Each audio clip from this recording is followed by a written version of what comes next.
देशों में ही क्यों हैं? तेल के भंडार बाकी जगहों पर हैं, लेकिन इतने नहीं और इतने अच्छे नहीं। आखिर खाड़ी देशों की किस्मत कैसे बदल गई? एक रिपोर्ट देखिए। सऊदी से लेकर ईरान तक आखिर खाड़ी देशों में ही क्यों है विशाल तेल के भंडार? ऐसा महत्वपूर्ण और अहम तेल का खजाना कहीं और क्यों नहीं बना?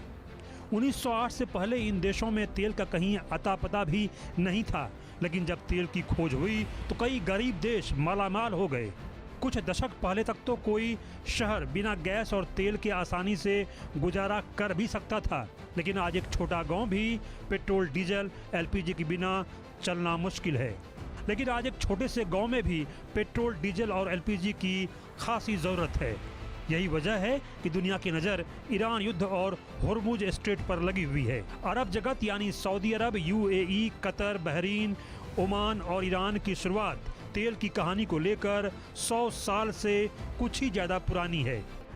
तेल मिलने की शुरुआत की कहानी क्या है, इसे समझिए। 1908 में ईरान में मस्जिद ए सुलेमान में तेल मिला। 1927 में इराक में किरकुक में तेल की खोज हुई। 1932 में बहरीन के जेबेल दुखान में तेल मिला। 1938 में सऊदी अरब के दम्माम में तेल की खोज हुई। 1938 में ही कुवैत के बुरगान में तेल मिला। 1939-40 में कतर के दुखान में तेल की खोज हुई और 1958 में यूएई के मुरवान बाब में तेल मिला। बता दें कि ईरान में पहली खोज ने पूरे क्षेत्र में बड़े पैमाने पर खोज अभियानों को बढ़ावा दे दिया।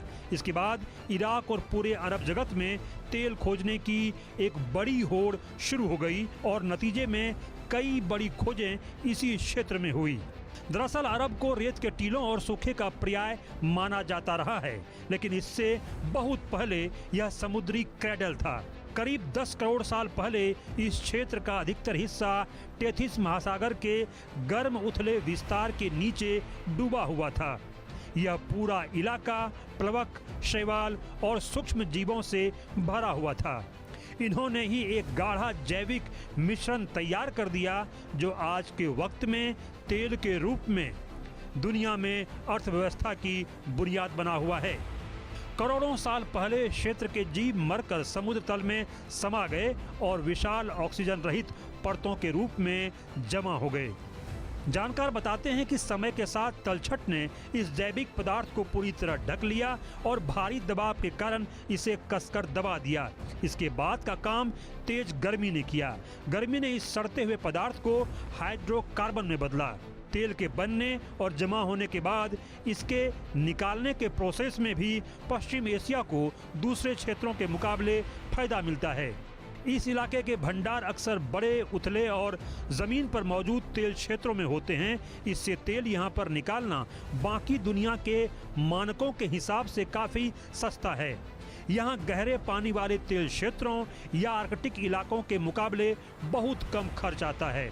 कच्चे तेलों की गुणवत्ता दुनिया के अलग हिस्सों में अलग अलग है। यहाँ के कच्चे तेल को रिफाइन करना काफ़ी सस्ता है।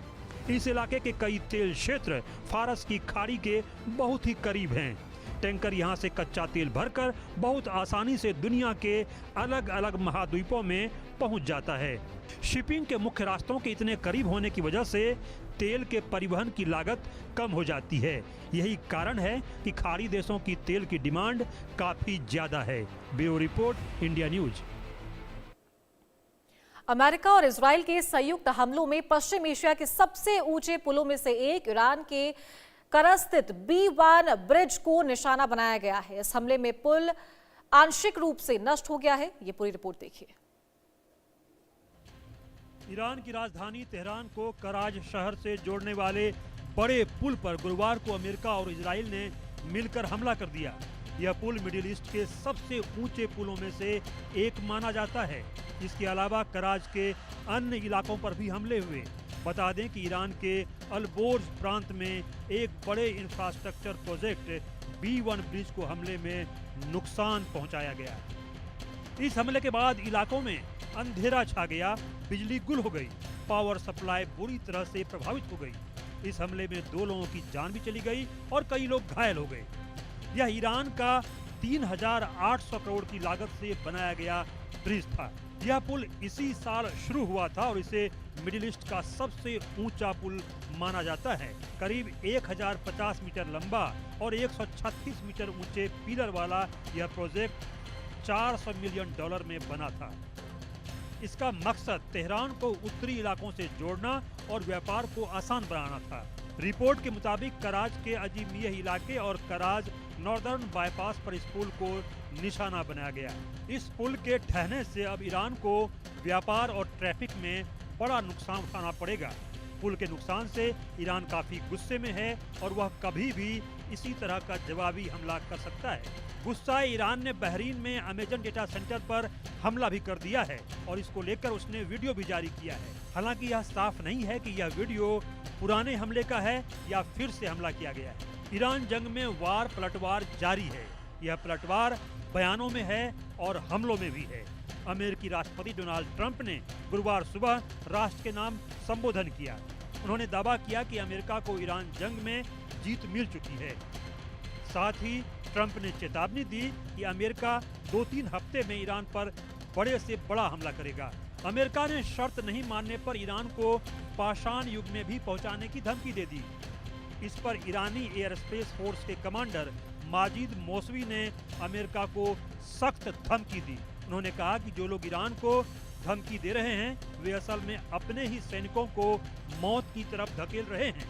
माजिद मौसवी ने अमेरिका के रक्षा मंत्री पीट हेग्सेथ के बयान पर जवाब दिया और कहा कि ईरान को स्टोन एज यानी पाषाण युग में भेजने की बात सिर्फ कल्पना है और ऐसा करना नामुमकिन है। उन्होंने कहा कि हॉलीवुड अमेरिका के दिमाग में भ्रम पैदा कर रहा है। अमेरिका सिर्फ 250 साल पुराना देश है जबकि ईरान की सभ्यता 6000 साल पुरानी है और वो हमें डराने की कोशिश कर रहा है। वहीं IRGC ने कहा है कि होर्मुज स्ट्रेट उनके कंट्रोल में है और यह अमेरिकी राष्ट्रपति डोनाल्ड ट्रंप के बेतुके बयानों से नहीं खुलेगा। यह रास्ता तभी खुलेगा जब उसकी शर्तें मानी जाएंगी। इधर ईरान के हमले को लेकर कतर ने UN में शिकायत दर्ज करा दी है। कतर का आरोप है कि ईरान ने उसके इलाके पर ड्रोन और मिसाइल से हमले किए हैं। कतर के विदेश मंत्रालय ने कहा कि 28 मार्च से 1 अप्रैल के बीच कई हमले किए गए जिनमें एक तेल टैंकर को भी निशाना बनाया गया। कतर ने इन हमलों को गैर कानूनी बताया और नुकसान की भरपाई की मांग की है। ईरान अमेरिका के सहयोगी खाड़ी देशों पर लगातार हमला कर रहा है। इस बीच UAE ने गुरुवार को 19 मिसाइल और 26 ड्रोन गिराने का दावा किया। UAE के रक्षा मंत्रालय ने बताया कि उसने ईरान के 19 बैलिस्टिक मिसाइल और 26 ड्रोन को मार गिराया है। जंग शुरू होने के बाद से अब तक UAE 457 मिसाइल और 2000 से ज्यादा ड्रोन इंटरसेप्ट कर चुका है। जंग जिस तरह आगे बढ़ रही है और यह हर रोज जिस तरह भीषण रूप अख्तियार कर रही है, कल की जंग में कहां, क्या और कैसा हमला होगा यह कहना मुश्किल है। ब्यूरो